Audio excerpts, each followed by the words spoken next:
Olá, comunidade CL, seja bem-vinda para mais uma edição do Desperta ICL. Hoje comigo, César Calejão, nesse dia 2 de fevereiro, já acabou janeiro, gente, o tempo tá voando. Agora, precisamente 7 horas da manhã, em ponto, tá? Hoje a gente vai, a semana começando quente, sobretudo na seara internacional, mas a gente também vai olhar para as nossas questões internas. Tem entrevista com Guilherme Boulos, ministro, agora, Guilherme Boulos, que o queridíssimo Kleber Lourenço trouxe para a gente. Daqui a pouquinho a gente vai falar com ele. Começa agora a valer a isenção do imposto de renda para quem ganha até R$5 mil. A gente vai falar disso também, entre outros temas, até 8 horas da manhã. Venham com a gente, tá bom? Vamos lá, Alex, como é que você tá aí, cara? Tudo bem? Bom dia, irmão. Bom dia, Calejão, bom dia a todos. Eu estou meio triste, meio estressado nessa segunda-feira.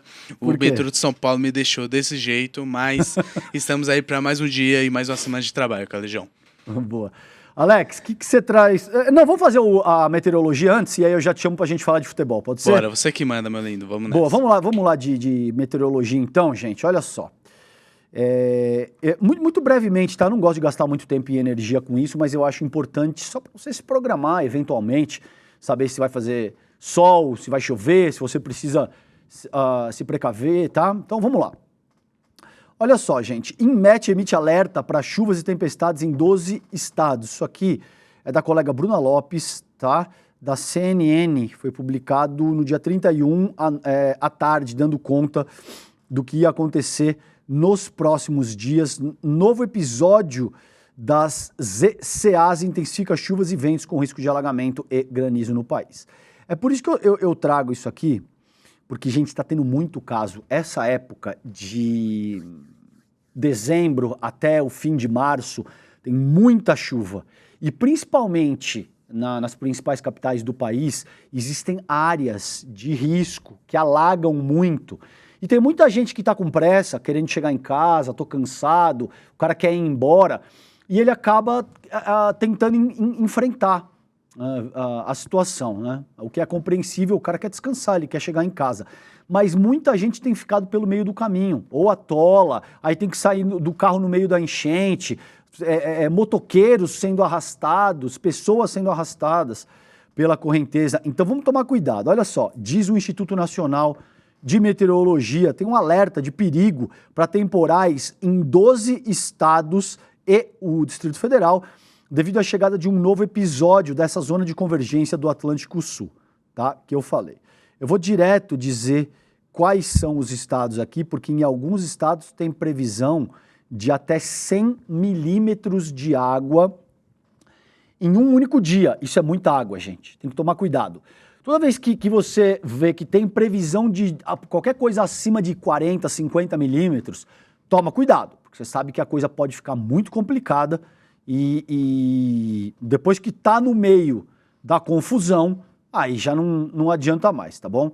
Então o alerta do INMET abrange 12 estados e o Distrito Federal, atingindo áreas de Goiás, Minas Gerais, Bahia, Paraná, Tocantins, Mato Grosso do Sul, Espírito Santo, São Paulo, Rio de Janeiro, Maranhão e Piauí, tá bom? Além do próprio Distrito Federal. Então, se você me escuta dessas localidades, as próximas, parece até piada, né? Eu ia falar 72 horas, mas já virou piada. Os próximos 3 dias podem trazer chuvas fortes, ventos, então toma cuidado, se puder evitar sair num momento em que o tempo está fechando, evite. Se não puder, não tem jeito aí, tome as devidas precauções e vai enfrentar a vida, porque a vida é assim mesmo, meu filho. Não tem jeito não, tá bom? Mas na medida do que for possível, vamos evitar a exposição ao risco, tá? Agora sim, Alex, vamos lá, cara. O que você traz pra gente de futebol nessa segunda-feira, dia 2 de fevereiro? Perfeito, eu vou começar aqui pelo jogo mais importante ontem que aconteceu, foi Palmeiras e Botafogo de São Paulo. Custa, né, Calejão? Você falou que não ia ser clubista. Pro Panunzio, aliás, um beijo pro Fábio Panunzio. Beijo. Muito em breve ele vai estar de volta aqui com vocês. Pro Panunzio você falou, não, eu vou evitar ser clubista. Eu lembro de você falando isso. Eu assisto vocês todo dia aqui no Desperta. Sim, não serei clubista, mas ontem esse foi o jogo que aconteceu, que foi mais importante ali da rodada. No jogo da sexta rodada, o Palmeiras, o César Calejão, com o time reserva, perdeu de 1-0 ali do Botafogo de São Paulo. Fazia 12, 13 anos ali que o Palmeiras não perdia pro Botafogo e perdeu ontem. O Palmeiras estava com o time reserva ali, no segundo tempo teve um jogador a mais, mas o que acontece é que o Palmeiras não tá jogando bom futebol. E ontem eu fui dormir estressado primeiramente por conta desse jogo que foi horrendo assim nos meus olhos, César Calejão. Mas teve algum outro jogo importante que você acha que merece destaque, não? Sim, eu não fiz artezinha, eu não vou mentir porque eu me preocupei mais com essa. Teve também a final ali entre Flamengo e Corinthians da Supercopa Rei ali, que é o campeão do Campeonato Brasileiro junto com o campeão da Copa do Brasil. Eles fazem essa Supercopa e o Corinthians ganhou de 2-0 ali, merecido, mostrando como se joga sem medo ali do nosso Mengão. E o Corinthians se sagrou campeão ali da Supercopa do Brasil, lembrando que é o primeiro título do Coringão dessa competição, Calejão. Alex, e não tem como não falar, né, cara? Puta, eu não queria expor dessa forma, mas aquele gol que o Paquetá perdeu, fala aí, meu filho. Se você fosse o professor, você mandava ele embora ou não? Você ia dar uma chance? Lembrando que foi a transferência mais cara ali da história do campeonato do futebol brasileiro. Quanto? 42 milhões de euros, do que na cotação atual é uns 246 milhões. Ele ultrapassou o Gerson, que foi a contratação mais cara, tinha sido antes dela, que foi do Zenit pro Cruzeiro. E o que ele fez ali, Calejão, relembrando 2018 ali, 2016, quando ele jogava ali no Flamengo, ele fez um lance igualzinho contra o Palmeiras no Maracanã, e o Palmeiras e o Flamengo estavam disputando o título, e ele perdeu o gol igualzinho ali, e aquele gol que ele perdeu, o Calejão, se ele fizesse, levaria o jogo para prorrogação. Era um gol importante que poderia dar mais chance ali pro Flamengo conquistar esse big tricampeonato ali da Supercopa do Brasil, Calejão. Mas você sabe que eu gostei da postura dele depois, quando ele se manifestou a respeito, que ele disse, não tem desculpa, eu perdi o gol. Eu gosto dessa postura, sabe? Paciência, gente, todo mundo erra, vamos em frente.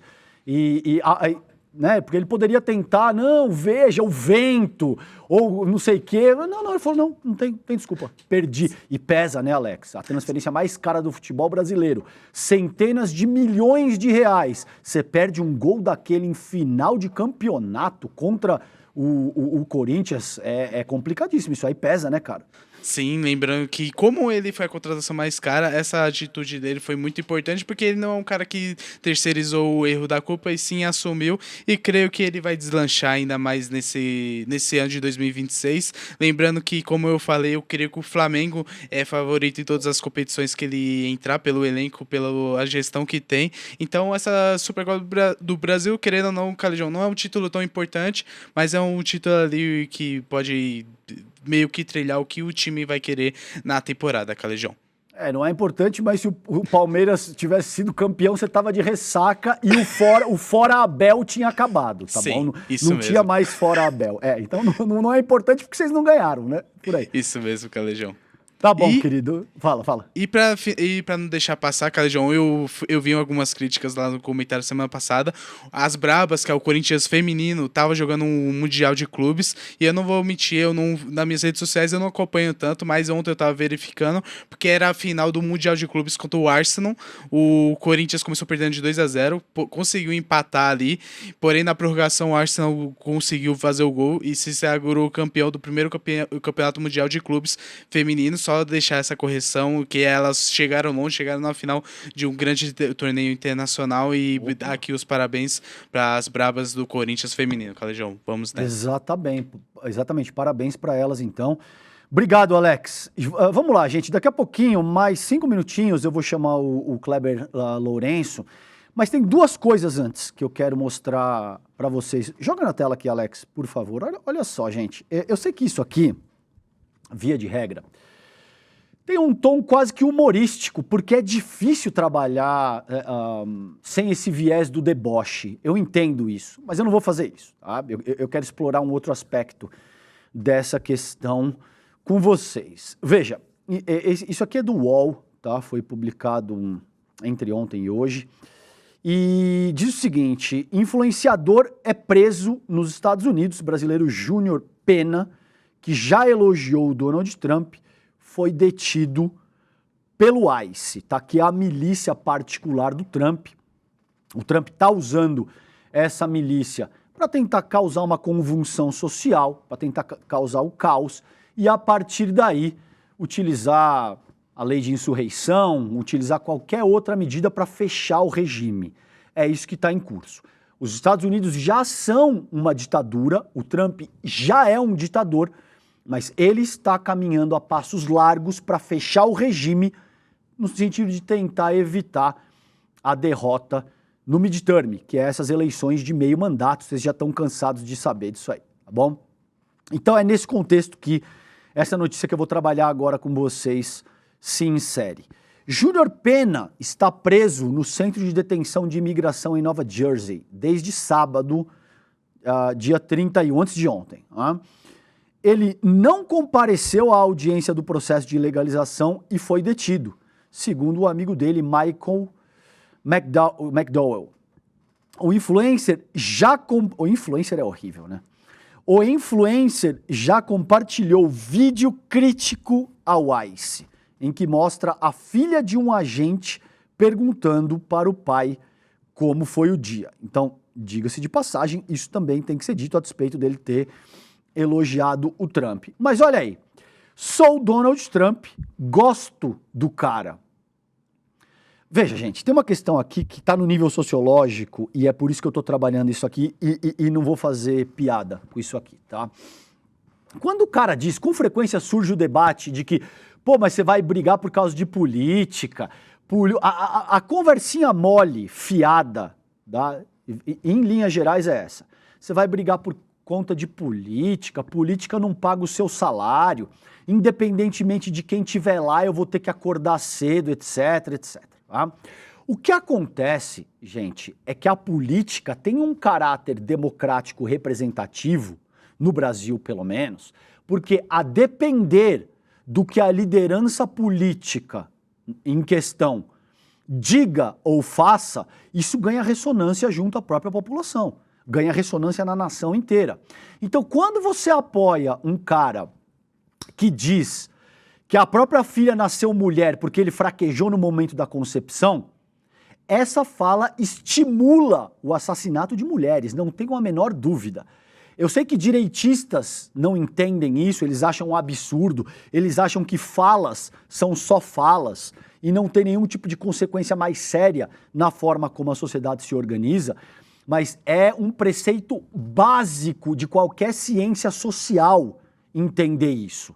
Quando uma liderança política, por exemplo, diz que ela preferiria o próprio filho dela morto num acidente de carro, se o filho fosse gay, quando essa liderança política adota arroba para falar de seres humanos, a consequência final que isso produz é morte, é destruição, é um estrago incalculável. Então, quando o cara diz, eu gosto do Donald Trump, o que ele está dizendo aí é que ele gosta de todo o expediente, de todas as ideias supremacistas, misóginas, racistas, machistas, que o Donald Trump avança. Só antes de eu continuar, surgiu agora uma nova leva, digamos assim, dos arquivos do Epstein, que é o notório pedófilo estadunidense. A gente vai olhar para isso mais para frente, ainda hoje no Desperta, tá? E aí existe a questão de que o Donald Trump teria estuprado uma menina de 13 anos. Perdão trabalhar temas tão absurdamente gráficos e repugnantes com vocês 7 horas e 14 minutos da manhã. Mas, infelizmente, é o mundo como ele se dá hoje, tá? E aí muita gente chocada, dizendo que não, que isso é um exagero e tal. Gente, o Donald Trump é um cara que já disse, em alto e bom som, mas tem gravado isso, tá? Que os homens deveriam simplesmente agarrar as mulheres pela parte íntima, mas usando um termo vulgar que eu não posso repetir aqui para vocês, que vocês sabem muito bem o que é. Bom, quando um sujeito faz uma fala dessa monta, vocês podem imaginar que isso já é uma mentalidade de um estuprador, né? Se você diz que você simplesmente pode agarrar a mulher pela parte íntima, isso vai ao encontro da mentalidade de um estuprador. Mas a gente vai trabalhar isso mais à frente, eu só quis ressaltar isso para te dizer o seguinte: você briga por causa de política, eu gosto da ideia do cara, não paga as minhas contas. Não é por causa de política como se política fosse algo menor e banal. É porque ao se alinhar com uma liderança política, você denota todo o conjunto de ideias que organiza a tua própria vida. É disso que a gente está tratando aqui, tá? Por isso que eu te disse que a questão ia para o nível sociológico. Bom, diz o Júnior Pena: sou Donald Trump, gosto do cara. E sobre a deportação, a gente está trabalhando, a gente está focado em trabalho, ganhar dólar, tá bom? Vamos dar uma olhada. Ô Alex, tem aí o vídeo dele? Ele possui quase 500 mil de seguidores no Instagram, o que não quer dizer muito, tá, gente? Porque hoje em dia, comprar seguidor do Instagram é mais fácil do que comprar garrafa de água mineral. Não quer dizer muita coisa. Mas a mentalidade dele denota, sim, digamos, a forma como a extrema-direita sente essas questões sensíveis da nossa sociedade. Roda o vídeo dele, Alex, pra gente dar uma olhada no que ele disse, por favor. Qual governo você prefere, Biden ou Trump? Eu não gosto muito de envolver em política, não. O povo tá sempre me perguntando, Bolsonaro, Lula, esquerda, direita, Biden, Trump? Eu sou Donald Trump e eu gosto do cara. Mas por que vocês, imigrantes que tá aí, ainda, mesmo o cara falando que vai deportar todo mundo, vocês escolhem ele? Pelo menos eu, né? Cara, quando o Donald Trump tava no poder, o dólar tava acima dos 5 e isso pra gente é muito bom. A gente tem prazer de trabalhar todo dia, ganhar o dinheirinho ali, sabe, mandar pro Brasil, comprar alguma coisa no Brasil. É mais fácil pra gente que tá aqui nos Estados Unidos. Mas e sobre a deportação? A gente tá trabalhando. Você acha que o brasileiro que tá aqui dentro dos Estados Unidos, ele vem pros Estados Unidos pra ficar preocupado, igual o pessoal fica no Brasil, fazendo passeata, né, por causa de política, guerreando por causa de política? O pessoal prefere estar nas ruas guerreando aí do que estar trabalhando. E nós aqui não. A gente está focado no trabalho, ganhar o dólar. É por isso que a gente escolhe Donald Trump, pelo menos eu. Antes eu tinha muito medo de responder esse tipo de pergunta. Hoje em dia eu não importo mais, entendeu? Se eu perder uns 10 mil, 20 mil seguidores, para mim tanto faz. Eu não vou perder dinheiro, eu estou perdendo pessoas que não gostam da minha opinião. E a minha opinião para vocês, enquanto sai 10 mil seguidores, chega a 20 mil seguidores, não tem problema nenhum. O pessoal fala, mas Donald Trump, ele é isso, aquilo outro, sabe? Eu não tô nem interessado se o cara é da esquerda, se é da direita. Eu só tô vendo o cara nas finanças, o cara cuidando do país dele. Entendeu? Eu tô andando na linha, eu tô pagando, assim como muitos imigrantes tá fazendo do mesmo jeito, tá pagando os taxes, tá tentando se legalizar, tá tentando ficar em ordem. Ele vai deportar o pessoal que tiver irregular aqui, gente. Os bandidos que tiver irregular aqui, as pessoas que estão fazendo coisa errada. Você acha que ele vai deportar quem está querendo ajudar o país? De jeito nenhum. É triste, não é? Dá uma angústia ouvir o nível do viralatismo, do individualismo, do dólar. Que eu tô aqui para ganhar dólar. Se eu perder dólar, seguidores, perder seguidores, o nível do pragmatismo e digamos assim, da falta de coletividade mesmo, que é uma característica típica da extrema-direita, mas infelizmente não só. Você encontra gente de todos os espectros políticos alegando esse tipo de coisa. Aliás, no senso comum, esse tipo de argumentação é a mais comum. Isso aí não é problema meu. Não é problema meu, eu tô aqui, vou ganhar o meu tá feito. Muita gente, por exemplo, se refere ao período da ditadura militar brasileira, para minha família foi bom. Porque eu não sou bandido, eu não sou pilantra, estou aqui trabalhando, não vai pegar nada. É a mentalidade, por exemplo, de uma Carla Zambelli, que diz que detentas não deveriam sequer ter acesso a absorvente. Esse é o nível. E aí, quando ela vai presa, ela começa a chorar porque não tem shampoo. Vocês conhecem essa história? É a mesma história do Jair Bolsonaro, que se dizia a favor da tortura e que, quando é preso, reclama do barulho do ar-condicionado. É a mesma mentalidade do Júnior Pena. Vocês entendem por que eu estou falando de representatividade? E de como uma liderança política sintetiza o raciocínio de milhões dos seus próprios eleitores? É isso aí. É essa mentalidade do tô nem aí, o meu tá garantido, eu tô trabalhando, isso não me afeta. O problema é de quem vai ser afetado por isso. Tá aí agora, detido pelo AIS, tá bom? Gente, vamos. O Kleber tá pronto, Alex? Vamos chamar ele? Vamos lá. Salve, Kleber. Bom dia, querido. Como é que você tá? Bom dia, Calejão. Bom dia, comunidade do ICL. Estou recuperado, pronto para mais uma semana, Calejão. Boa, lindão. O que você traz pra gente? Eu sei que você conversou com o ministro Guilherme Boulos, que você tem muita novidade para trazer. Como é que você tá aí nessa segunda-feira, cara? Isso, Calejão. É uma entrevista bem bacana, tá tudo completinho lá no site. Também a gente vai dar mais detalhes sobre isso no N1, com trechos da entrevista ali que a gente gravou com o ministro. Mas, basicamente, a entrevista mostra ali um tom do que o governo vai adotar agora nesse ano, principalmente em relação à escala 6x1. O ministro foi bem enfático na entrevista em falar que o governo vai até o fim com esse assunto. Ele adotou também um discurso bem combativo e falou sobre, principalmente também, a questão dos aplicativos, dos trabalhadores de aplicativo, e que vai ser necessário fazer também um enfrentamento nesse ponto ali em relação à defesa dos direitos de entregadores, motoristas de aplicativos e afins, Calejão. O Kleber, outra coisa que se cogitou muito, não sei se vocês tocaram nesse tema, era a questão da tarifa zero para o transporte público. Isso continua no radar do governo, não aparece mais na conversa do Guilherme Boulos. Como é que você avalia isso aí? Olha, Calejão, isso continua no radar do governo, sim.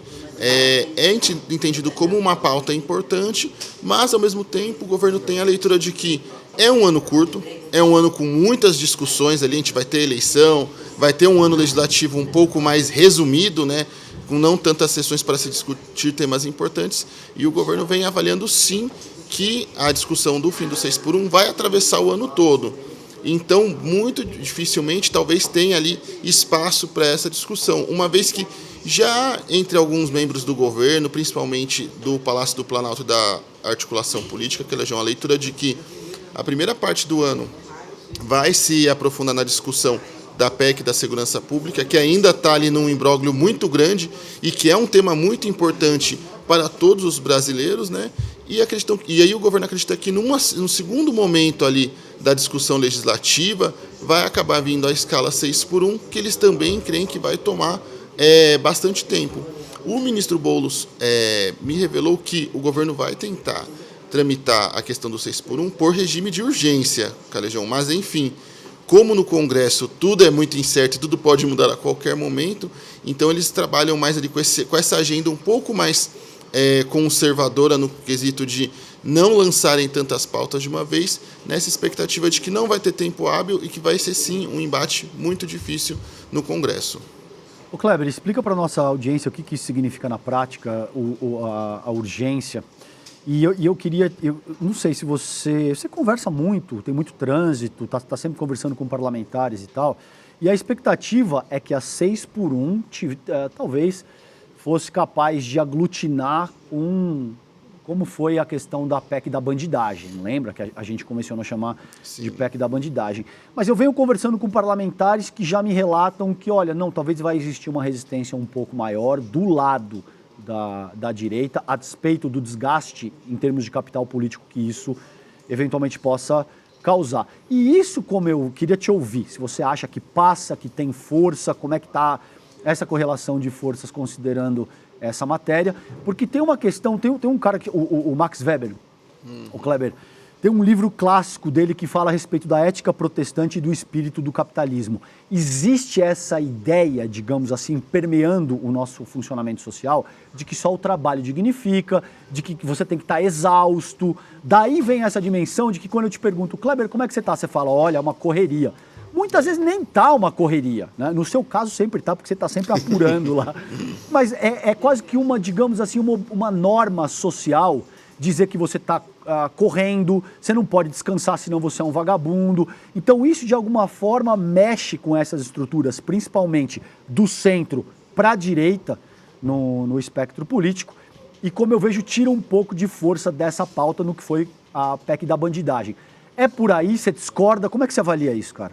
Olha, o governo vem avaliando que vai ser um movimento muito parecido com o debate da isenção do imposto de renda, que vão ter naturalmente os setores que vão ser contra isso, que vão fazer ali um debate contra para tentar barrar a proposta, mas que o fim do 6x1 vai ser aprovado ali dentro de muita negociação e conversa ali. Por exemplo, já se fala principalmente sobre uma regra de transição para que as horas, a carga horária semanal vá reduzindo gradualmente até chegar na meta estabelecida que acabe com o 6x1 de fato.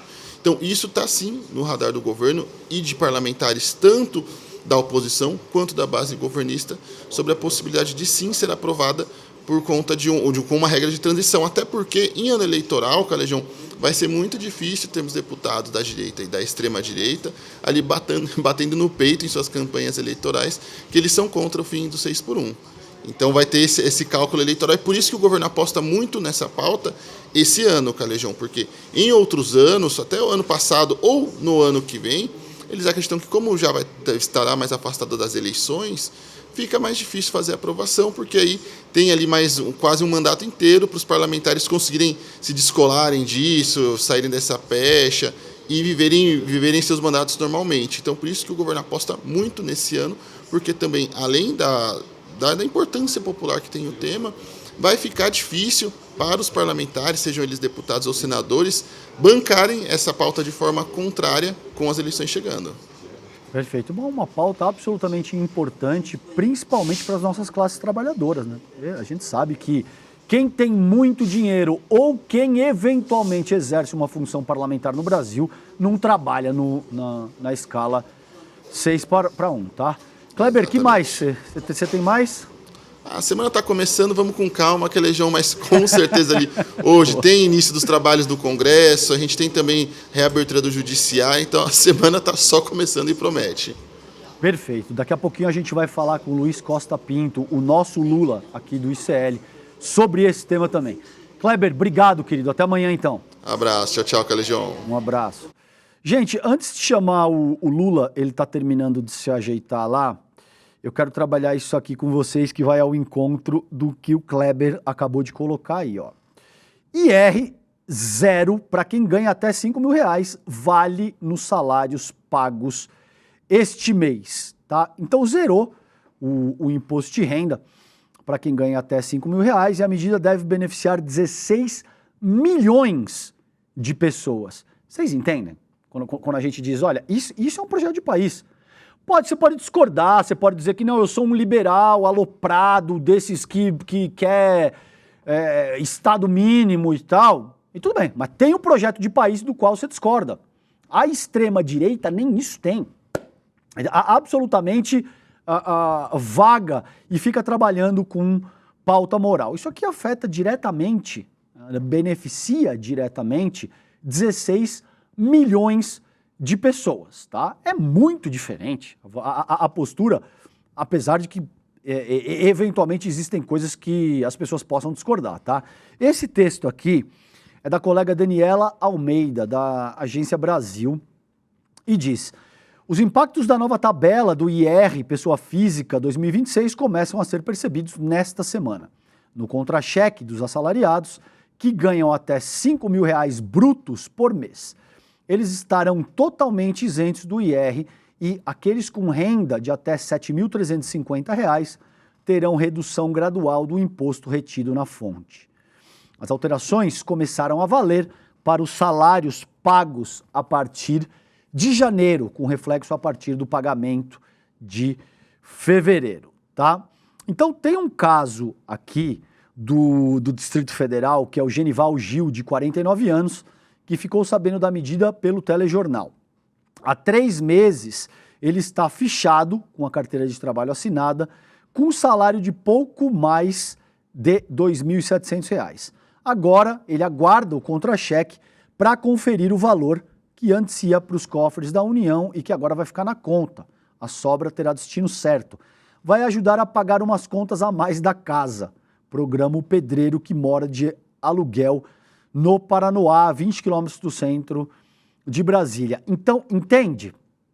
A minha questão sempre foi essa: o governo está agindo, sobretudo com esse tipo de pauta, para aliviar, para de alguma forma colocar R$500, R$700 a mais por mês no bolso das nossas classes trabalhadoras, tá? Apontar que esse governo é neoliberal querendo criminalizar o governo é no mínimo desonesto, porque o Genival, por exemplo, vai ter 500, 600, 700 reais a mais por mês agora para fazer uma reforma na casa, para eventualmente curtir com a família. E é por isso que, nesse contexto, a 6x1 também é tão importante. Porque além de ter um pouco de recurso a mais para dispensar, para fazer o que for necessário, sobra também o fim de semana para a pessoa poder gastar esse dinheiro levando a família para curtir um cinema, um sorvete, algo dessa natureza. Tá? Então isso é absolutamente importante e é uma baita vitória do governo Lula, que atende sim às necessidades e os anseios das nossas, no plural, classes trabalhadoras, principalmente as camadas mais empobrecidas da nossa população, tá? Gente, vamos... tem a vinheta aqui, o Alex me lembrou. Vamos, então, de vinhetinha, reserva exclusiva. Vamos lá.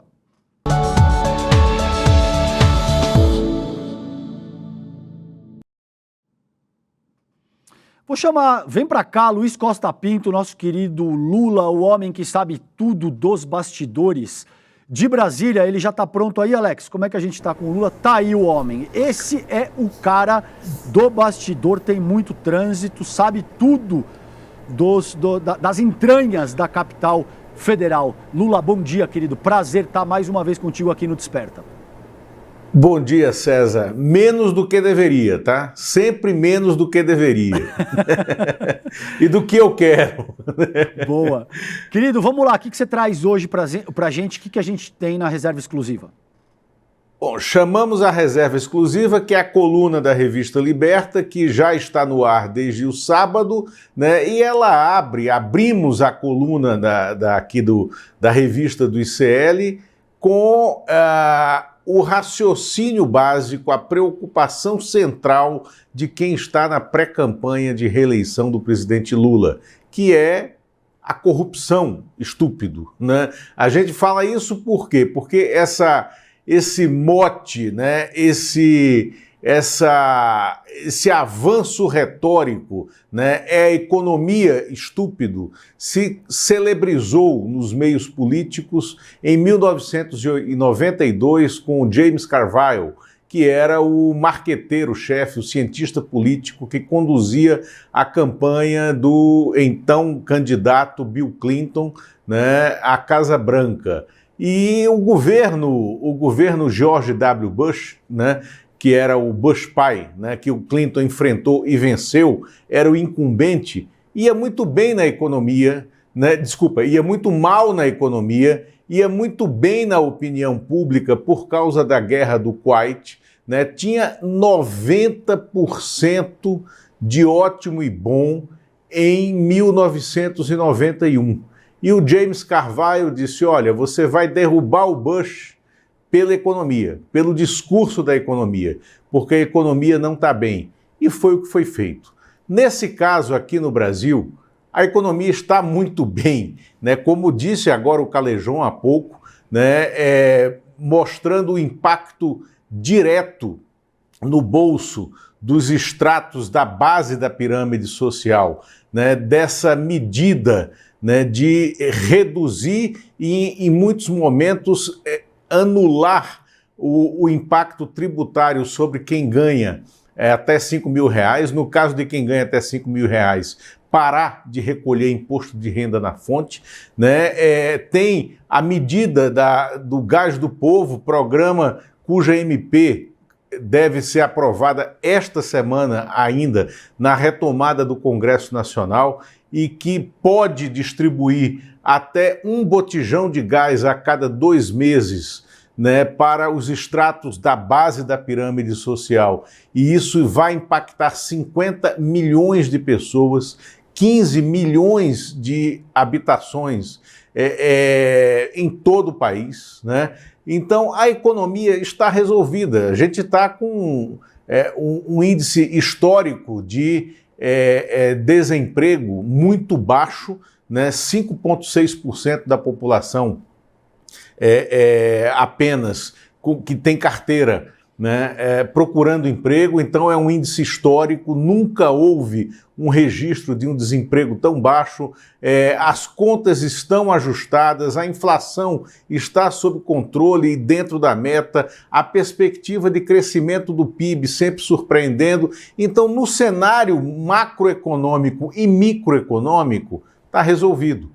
O que o governo não pode ter é uma denúncia de corrupção que seja colocada no seu colo, né, e encontre alguma adesão na opinião pública, mesmo que seja uma denúncia falsa, como aconteceu em 2005, no caso do Mensalão, que não era exatamente aquilo que foi denunciado com um enredo, né, de Mensalão, como foi feito. Depois, em 2006, inventaram aquela história dos aloprados do PT, que depois foi desmentido judicialmente e houve uma anulação da denúncia daquele caso, mas que foi o caso que levou à ocorrência do segundo turno em 2006. Vocês lembram muito bem disso, né? E também várias das denúncias da Lava Jato, né, que começou em 2014, no curso do processo eleitoral, em que a Dilma, a então presidente Dilma, enfrentava o Aécio Neves, ex-governador de Minas Gerais, pelo PSDB. Então o governo procura repelir qualquer denúncia nova de corrupção com a energia que ele fez para repelir essa denúncia das fraudes do INSS, que a oposição fez muito e ainda faz para colar no centro do governo algo relativo à corrupção, às fraudes, né, do careca do INSS, da quadrilha que ele montou desde o governo Bolsonaro, tendo sido abertas as portas da corrupção no Ministério da Previdência Social, do Trabalho, na época do Bolsonaro, e que agora houve sim uma apuração. O que o governo está fazendo é apurando os crimes, apurando os malfeitos e devolvendo o que é devido para os aposentados e pensionistas. E também nesse caso do Banco Master, esse grande escândalo financeiro nacional em que o governo tem se esforçado e tem tido êxito de mostrar, olha, o grande lobby, né, do Daniel Vorcaro e de seus sócios, né, no Banco Master foi feito durante o governo Bolsonaro. E nós aqui, nesse governo, a partir da administração do Banco Central, cujo presidente, Gabriel Galípolo, foi indicado pelo presidente Lula, é que as investigações começaram a andar. Então, não é simplesmente ficar na defensiva, mas é mostrar o que está sendo feito. Essa é a nota de abertura, né? A gente mostrando que o presidente do PT tem dois grandes conselheiros sêniores, né, que são o Fernando Haddad, ministro da Fazenda, né, e o Camilo Santana, ministro da Educação. Não à toa, os dois estão saindo do governo, né, para cumprir missões eleitorais, né, nesse período. O Haddad certamente será candidato, provavelmente, ao Senado, né, por São Paulo, mas discute essa candidatura num cenário macro.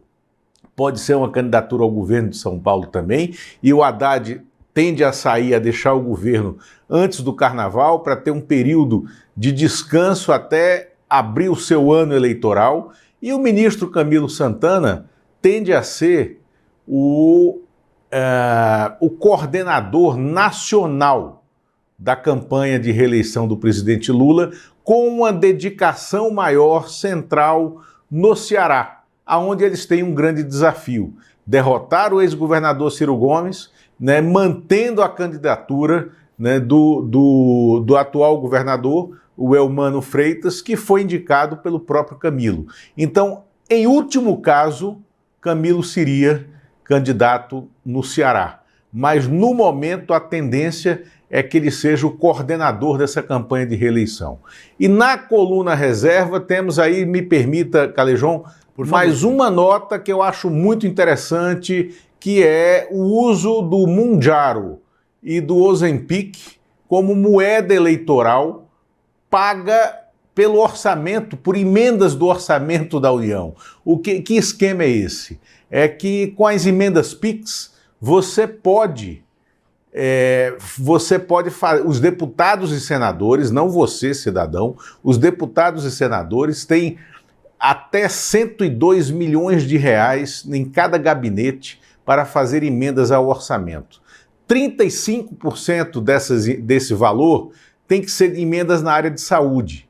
E eles têm dedicado essas emendas para municípios que querem distribuir gratuitamente Mounjaro e Ozempic. Então eles direcionam esse recurso para o caixa do município, sem projeto algum, fazem um acordo com o prefeito que vai apoiá-los na candidatura, na campanha de reeleição para a Câmara ou para o Senado, e o prefeito promove uma distribuição das canetinhas emagrecedoras com o apoio dessa sua excelência parlamentar. Então, é claro que isso desiguala a eleição e é claro que isso é um absurdo. Não porque os medicamentos não possam ser usados e não possam ser popularizados.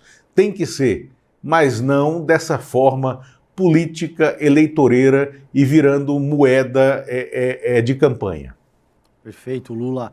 Inclusive o Eduardo Paes, acho que já tinha feito isso no Rio de Janeiro, né? Acho que há algum tempo, prometendo Ozempic era na época, não era nem o Mounjaro ainda, acho que era o Ozempic. Concordo contigo, isso banaliza a qualidade do debate público que a gente precisa ter quando elegendo os nossos representantes. Lula, o que você quer falar agora? Caso Orelha, quer falar Master, Toffoli, o que você traz? Não, vamos trazer, temos um vídeo aí que a gente vai trazer para vocês, que é um trecho que foi reservado pelo próprio pessoal do Supremo Tribunal Federal e que expõe o juiz auxiliar do ministro Dias Toffoli, e eu vou falar sobre ele depois que a gente rodar o vídeo, que é o desembargador Carlos von Adamek. Ele é desembargador estadual, né, em São Paulo, mas ele trabalha como juiz auxiliar no gabinete do Dias Toffoli. Vamos ver o desempenho dele aí num trecho, né, e houve outros, né, mas num trecho dos questionamentos feitos no Supremo Tribunal Federal pela delegada Janaína Palazzo. Vamos lá. O doutor Adamek. Há uma determinação do ministro de a senhora realizar algumas perguntas que foram feitas em roteiro. Ele gostaria que a senhora tivesse... então, fazer... outros esclarecimentos solicitados pelo ministro. Certo. Então, doutora Adamek, eu não fiz exatamente iguais as que vieram, mas acredito que todos os temas foram esgotados aqui. Eu peço até desculpa e eu confesso que o senhor me entregou aqui ontem, hoje, as perguntas que o ministro gostaria que fossem realizadas. Eu segui aqui o script praticamente...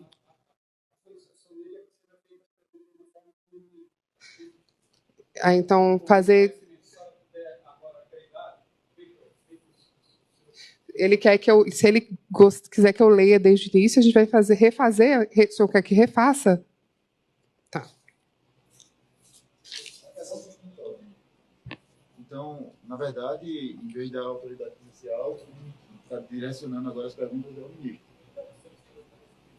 Certo. Só para deixar consignado que as próximas perguntas todas vêm do ministro Dias Toffoli. Nossa, até eu já baguncei aqui o papo. Tem? Então... essa aqui, por favor. Seguir de frente aqui.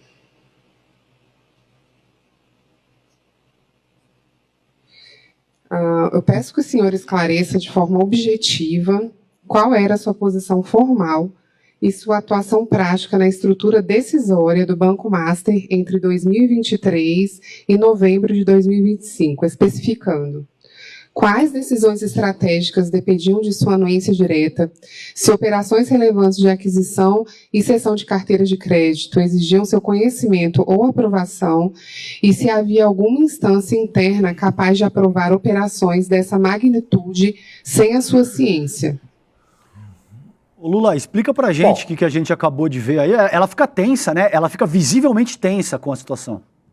Pois é, ali é uma delegada federal encarregada de conduzir o inquérito do Banco Master. Ela, naquele momento, ela estava ouvindo o Daniel Vorcaro, o ex-presidente do Banco Regional de Brasília, o Paulo Henrique Costa, e depois o Ailton Aquino, diretor de fiscalização do Banco Central. E aquele desembargador Adamec, que tinha sido enviado para o inquérito pelo Dias Toffoli como seu representante, exigia que ela cumprisse um roteiro que o Dias Toffoli tinha determinado. E na inquisição do Ailton Aquino, ele interfere de uma maneira absolutamente indevida e manda ela seguir. Ela é uma delegada federal, ela que é a condutora do inquérito. E ela diz, olha, eu fiz as perguntas que eu achava pertinentes. E aí ele fala, na inquisição do Ailton Aquino, não, você tem que fazer as perguntas que o ministro mandou, né? Na ordem que ele mandou. Então, é uma interferência que, neste momento, está gerando um distúrbio entre Banco Central e investigação no gabinete do Dias Toffoli, e também como o Banco Central é um órgão integrante da esfera do Poder Executivo, entre Poder Executivo e Poder Judiciário. Esse desempenho do desembargador Adamec, que é determinante em todos os atos, né? Porque ele é o juiz que está conduzindo, em nome do Dias Toffoli, toda a investigação do Master no âmbito do gabinete do Dias Toffoli, que é o ministro responsável. Isso está provocando uma turbulência no processo, porque o lado Banco Central, o lado Estado, o lado investigação, né, está dizendo que o desempenho do desembargador Adamec é muito semelhante às aspirações da defesa do Daniel Vorcaro. E nesse caso ficou muito claro como ele interferiu no questionário feito, né, à delegada Janaína Palazzo. Então, essa divergência, ela vai esquentar ao longo dessa semana, Calejão, e ela vai pautar o próximo tema que a gente vai falar aqui, que é a retomada do ano do Judiciário, solenidade que acontece hoje às 14 horas. Importantíssimo, Lula. Vamos a isso, então. A gente tem 3 minutos finais aqui, mas essa é uma pauta super importante que a gente quer te ouvir. Vamos lá. Perfeito. Hoje nós temos a retomada do ano do Congresso e do ano do Judiciário. No Judiciário, haverá uma solenidade às 14 horas com a presença do presidente Lula, quer dizer, a partir das 14 horas, com a presença do presidente Lula, e aonde o plenário estará reunido, a princípio, com a presença dos 10 ministros, há uma cadeira sobrando, né, que é a cadeira que está destinada, se for a vontade do governo federal, né, ao Jorge Messias, advogado-geral da União, né, e o presidente Lula estará lá, os presidentes da Câmara e do Senado, Davi Alcolumbre e Hugo Mota também, e o presidente do Supremo, Luiz Edson Fachin, fará um discurso muito forte, né, na linha da necessidade de haver um consenso entre as instituições para que o próprio Supremo Tribunal Federal construa, né, faça o seu pacto de correição, né, escreva o seu código de conduta, e para tentar esfriar justamente essa briga entre os poderes. Mas precisamos ficar. A princípio, o presidente Lula não tem fala, né, nessa solenidade, não deverá fazer nenhum discurso. O momento é de ouvir o ministro Fachin, né, prestar atenção nos recados que ele vai passar no seu discurso, porque será nesse sentido. Agora, há todo um gestual para a gente ficar de olho, que é a maneira como o presidente Lula cumprimentará cada um dos 10 ministros do Supremo, sobretudo o ministro Dias Toffoli, né, que neste momento é o criador de caso central na República, com essa insistência em manter no seu gabinete o caso do Banco Master, né? Então, essa é a pauta do dia, essa é a pauta da tarde, né, para que a gente fique de olho nisso. E do outro lado, no Congresso Nacional, agora de manhã, chegará a mensagem do governo federal. O presidente Lula não deverá levá-la, ela deve ficar a cargo do ministro Rui Costa, da Casa Civil, e do chefe de gabinete do governo, que é o ministro Guilherme Boulos, e vai na linha de: temos que aprovar a MP do Gás do Povo, né, de imediato, esta semana.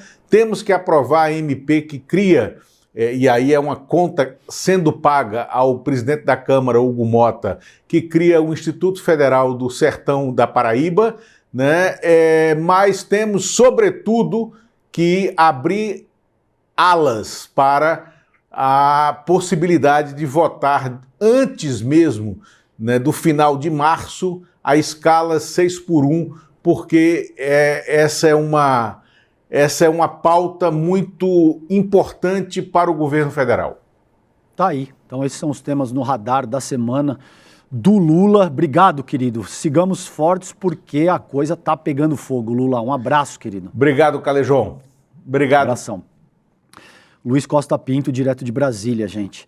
Gente, nos minutinhos finais aqui que eu tenho com vocês, eu quero trazer a coluna do Jamil Chad, tá? Veja, o Jamil, como vocês sabem, é o principal jornalista de internacional do Brasil. Como eu vejo, aí essa é a minha opinião, o que eu vou falar agora e eu assumo a responsabilidade, e foi silenciado pelo lobby sionista, tá? Foi silenciado pelo lobby sionista, e aí a coluna sai de onde ele estava e vem para o iclnoticias.com.br, porque aqui a gente faz jornalismo crítico, e quem quer fazer a manutenção de um sistema democrático não pode se dar o luxo de se calar por conta desse tipo de pressão de quem quer que seja. A gente vai continuar falando, seja caso Master, seja caso de ministro, seja...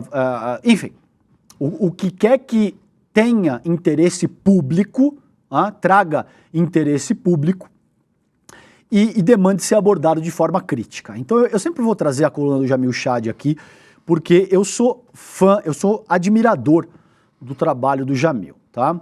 Estados Unidos mapeiam minérios raros no Brasil e costuram aliança contra a China. A reunião convocada por Trump, com cerca de 20 aliados, tem o objetivo de isolar a China e criar sistema internacional de preços. Eu vou ler só o lead aqui, só o comecinho, para instigá-los a acessarem iclnoticias.com.br. Claro, tem um time de craques, de jornalistas, de colunistas, o próprio Lula, que vocês acabaram de ouvir, está lá sob o comando do nosso queridíssimo Chico Alves. Então, não perca, muitas vezes antecipando o que os outros veículos de imprensa vão trazer, sei lá, uma semana depois. Às vezes nem reconhecendo que, de fato, a gente deu a matéria original, tá? Então vamos lá para o texto do Jamil Chad. O governo do Trump convocou alguns dos seus principais aliados para uma reunião sobre terras raras em Washington com o objetivo de construir uma aliança contra a China. Enquanto isso, a diplomacia americana se lança na identificação das reservas de minérios estratégicos no Brasil. Nesta quarta-feira, cerca de 20 países estarão na Casa Branca em um encontro que será liderado pelo chefe da diplomacia dos Estados Unidos, o Marco Rubio. O objetivo é anunciar a criação de um mecanismo que estabeleça um preço mínimo de importação para o comércio de terras raras, assim como deixar as portas abertas para legitimar a imposição de eventual tarifas. Gente, vocês entendem como é que isso se correlaciona com a pauta do influenciador, infelizmente eu tenho que usar esse termo por falta de outro termo melhor, do Júnior Pena, o brasileiro, com o viralatismo daquele sujeito e com essa tentativa do império estadunidense de botar a mão nos nossos recursos minerais? É óbvio que quando essas pessoas, por exemplo, acho que foi o Pete Hegseth, que é o secretário de guerra, de defesa deles, ele disse, nós vamos retomar o nosso quintal, se referindo à América Latina, se referindo ao Brasil. É isso que no limite significa, gente. Quando você tem um quintal na tua casa, você explora da forma que te for mais conveniente, né? É evidente que o que traz esse contexto de o nosso quintal, do imperialismo absurdo, é a mesma coisa que o Elon Musk diz, considerando o Evo Morales na Bolívia. O Musk disse isso categoricamente, a gente vai dar golpe em quem a gente quiser. Lidem com isso. Esse tipo de vira-lata, como esse Júnior Pena, terminam por engrossar o caldo dessa gente que quer vir para cima do Brasil numa expansão neocolonial, assim como fizeram com Gaza, e a gente alertou que o que estava em curso não era combate ao terrorismo, que é o que eles estão alegando agora também, combate ao narcoterrorismo na nossa região. Não se trata disso, é uma falácia utilizada para promover uma expansão neocolonial, que no caso de Gaza veio com um massacre, um genocídio e uma limpeza étnica, que ainda está em curso. Diga-se de passagem, Israel continua matando de forma indiscriminada tudo que se move no solo de Gaza. Tá bom? Bom, gente, para a gente finalizar aqui, eu não poderia deixar de citar isso aqui, ó. Betânia, meu amor. Põe na tela aí, Alex. Caetano Veloso e Maria Bethânia. A Bethânia é uma deusa, meu povo.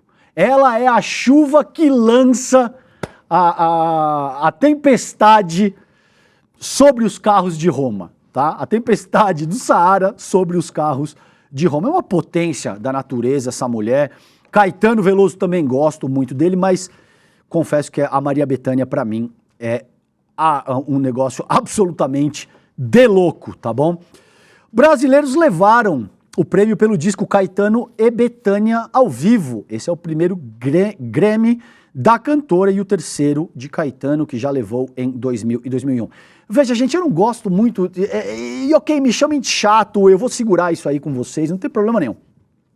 Eu não gosto muito desses prêmios, porque eles comportam a estrutura de dominação ideológica, numa análise gramsciana, digamos assim, que faz a manutenção do poder estadunidense. Então, Oscar, Grammy e tal, mas não fui eu que inventei o mundo, eu também não vou deixar de celebrar uma conquista importante para a nossa música popular, para a nossa cultura, sobretudo quando tem Maria Bethânia envolvida, tá bom?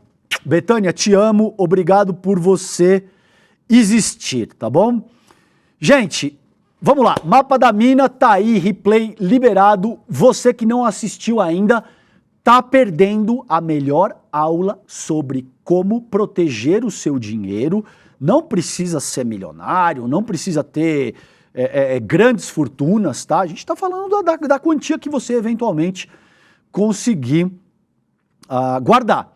E aí, todo ano, o Edu faz o Mapa da Mina, vocês já sabem.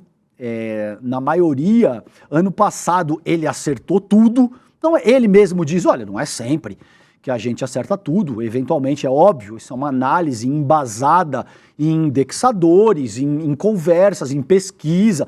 Tem o time aqui do ICL com a Débora Maganha que ajuda muito o Edu a compilar esse material que ele apresenta nessa aula, mas eventualmente pode ter uma ou outra coisa que não bate, e não é, veja, uma dica de investimento. O Edu não vai chegar para você e falar, investe em título do Tesouro, ou CDI, ou o que quer que seja. Ele vai oferecer, ele vai fazer o escrutínio de um funcionamento do mercado para que você tenha elementos para tomar as melhores decisões no sentido de proteger o seu dinheirinho, o seu suado e rico dinheirinho, tá bom? Então é isso, gente. Inscreva-se no link aqui. Tem esse QR Code, aponta para a tela, mas faz agora, gente. Isso é super rápido. Essa inscrição, enquanto você aguarda a transição aqui do Desperta para o N1 você já faz através do QR Code ou no link despertaicl.com.br. O replay do Mapa da Mina 2026 tá liberado, tá bom? Por hoje é só, eu paro por aqui. Aê, é assim que a gente gosta, Alex! Desperta ICL, como diz a minha queridíssima Vivian Mesquita, chama o líder! Chamando o líder, vocês ficam agora com ICL Notícias, primeira edição, sob o comando da minha amada Vivian Mesquita. Beijo grande pra vocês, fiquem bem, até mais, tchau, tchau. Uau, que evento foi o Mapa da Mina, dezenas de milhares de pessoas aprendendo de uma maneira super simples, super fácil o que está acontecendo nos mercados, o que está acontecendo na economia do Brasil e do mundo e aprendendo também como elas podem navegar, seja com seus investimentos ou com seus negócios, nesses momentos de incerteza, nesses momentos de turbulência. Foi maravilhoso e os comentários não param de chegar. Era um evento que não teria replay, mas muita gente está pedindo para assistir de novo, para fazer mais anotações, né? E também para chamar amigos e amigas para assistir. Se você quer aproveitar essa chance, a gente liberou o replay do Mapa da Mina por um período bem curto, mas dá para assistir ainda. Assiste o replay e tenha uma caminhada muito mais segura nesse mundo das finanças e dos investimentos.